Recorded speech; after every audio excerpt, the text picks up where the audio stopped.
여러분, 새로운 한 주가 돼서 다시 만나 뵙게 돼서 너무 반갑습니다.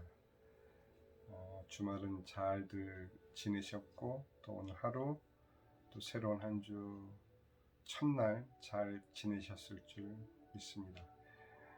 저는 오늘부터 여러분들과 함께 요한복음을 함께 생각하려고 해요.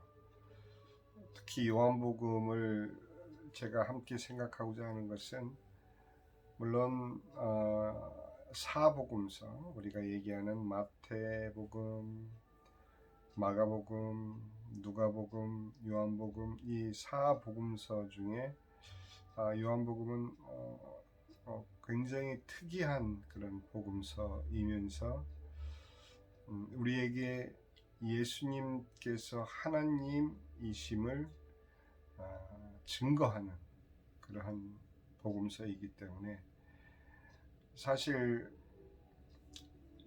종교의 눈으로 예수님을 볼 때 타 종교에서도 예수님은 선지자로, 어떤 의미에서는 인간 중에 가장 뛰어난 인간으로 이렇게 인정은 하는 종교도 있지만, 예수님께서 하나님이심을 선포하는 기독교의 가장 핵심 믿음으로 여러분들이 인도받을 수 있기 때문에, 다른 복음서, 물론 마태복음은 왕으로 오신 예수님, 마가복음은 정말 종으로 오셔서 우리를 섬기시는, 그래서 자기 목숨을 많은 사람들을 위한 대속물로 내어주시고 우리를 섬기러 오신 예수님에 대해서 나타내고 있고, 누가복음은 정말 인자로 오셔서 죄인을 구원하러 오신 구세주 예수님에 대해서 이렇게 나타내고 있습니다. 요한복음은 특별히 이 예수님이 하나님이심을 증거하기 위해서 독특한 방식을 취하는데요. 예수님께서 행하신 많은 기적과 이사가 있지만, 저자 사도 요한은 특별히 7가지 기적을 기적으로 설명하지 않고 표적, 즉 무엇을 가리키기 위한 도구로 이 표적을 사용해서 예수님께서 하나님이심을 증거하고 있습니다. 그래서 이 기적에 따르는 예수님 스스로 자기를 증명하는 I am, 그 7가지 I am의 그 증명이 또 따르고요. 또 7가지 담화는 사람들과 나누는 대화겠죠. 그래서 7가지 이 기독교에서 말하는 7가지는 특별한 완전수죠. 그렇기 때문에 요한복음이 가지고 있는 예수님이 하나님 되심을 증거하기 위한 목적을 위해서 쓰여진 특별한 복음서입니다. 그래서 다른 세 복음서는 예수님의 행적을 이렇게 공통적으로, 물론 보는 시각이 달리하지만 같은 이적과 또 내용들이 주목된 부분이 많아요. 그래서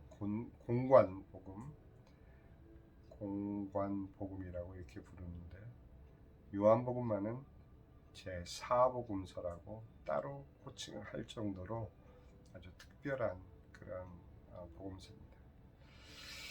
그래서 이 복음서를 대하기 전에 우리가 생각을 해봐야 되는 것은, 어떻게 육신을 입고 계신 예수님께서 하나님이신가, 또 어떻게 우리가 하나님이 육신을 입고 이 땅에 오신 것을 우리가 알 수 있을까, 인정할 수 있을까. 이게 참 쉬운 문제가 아닙니다. 그래서 믿음으로밖에는 받아들일 수 없는 정말 생명의 그 진리이지만 하나님의 존재에 대해서는 정말 인류 역사를 통해서 수많은 그런 세월을 통해 수많은 사람들이 이것을 명제화하고 밝혀내기 위해서 많은 철학자들이 이 질문에 매달렸습니다. 그래서 신존재 증명이라는 어떤 신학적인 용어로 또 철학적인 그런 의미로 신존재 증명, 하나님이 정말 계시다면 어떻게 하나님이 계신 것을 증명할 수 있는가, 이것을 따로 다루는 그런 분야가 있을 정도로, 또 이것이 사실은 기본이죠. 눈에 보이는 어떤 사물에 관한 연구라면 그 결과는 또렷이 나올 수 있겠지만 무엇보다도 눈에 보이지 않는 하나님, 그 하나님을 우리가 어떻게 알 수 있느냐. 결국 철학은 포기를 했습니다.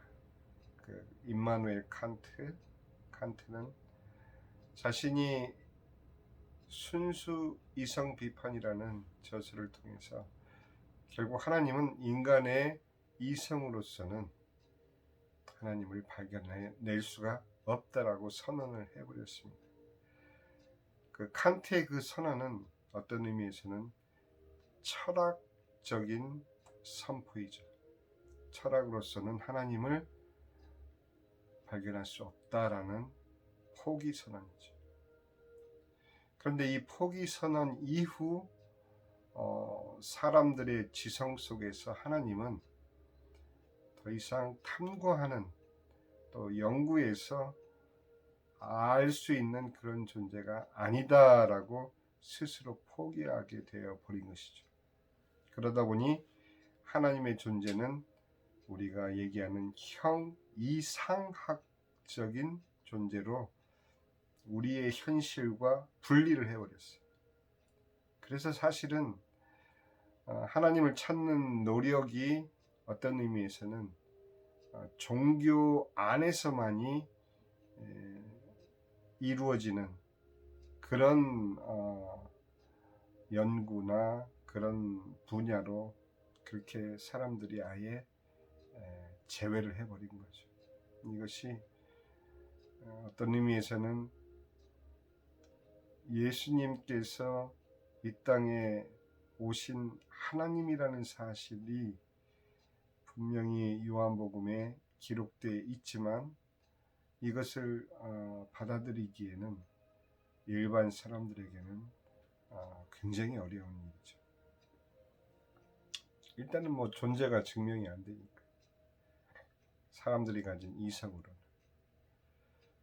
그런데 요한은 7가지 표적을 통해서 왜 예수님이 하나님이신지, 어떻게 그분께서 하나님이신지를 우리가 알 수 있는지, 그것을 말해주고 있기 때문에 정말 여러분들이 하나님을 만나고자 하신다면, 예수님께서 하나님이심을 여러분들이 발견하고자 한다면 반드시 요한복음을 읽으셔야 됩니다.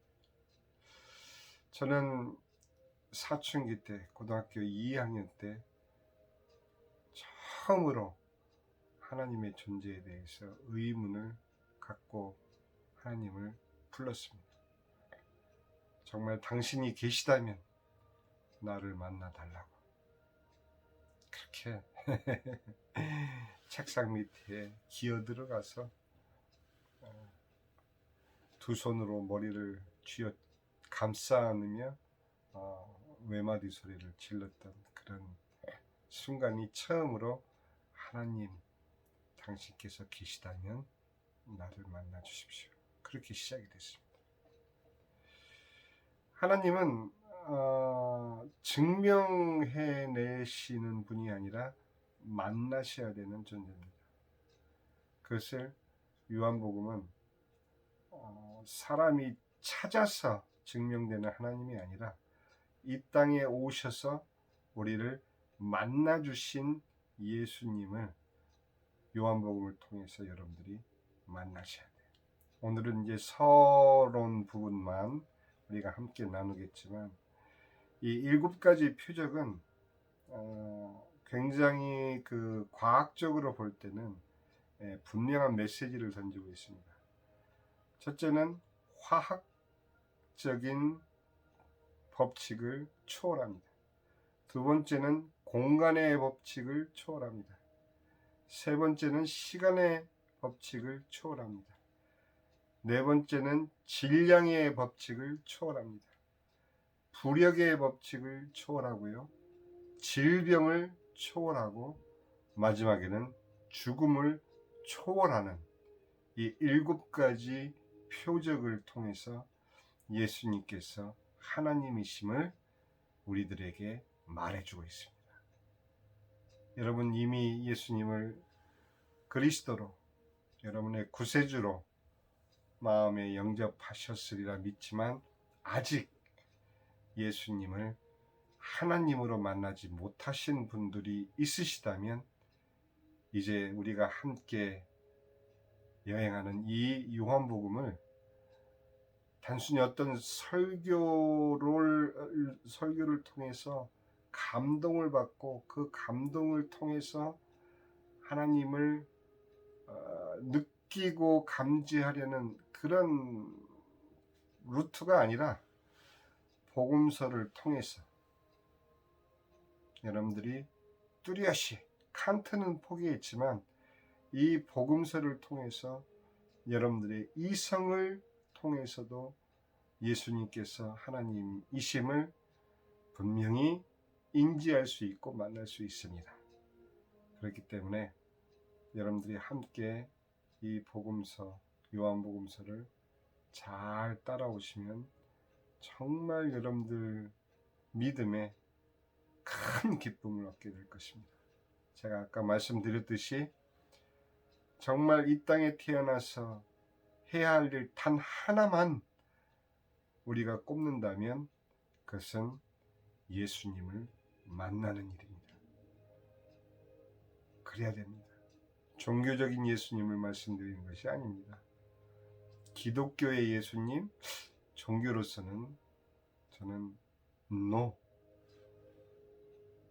실제 하나님이신 예수님을 요한복음을 통해서 만나시는 복된 여러분들의 새 시작이 되시기를 주님의 이름으로 축원합니다. 감사합니다.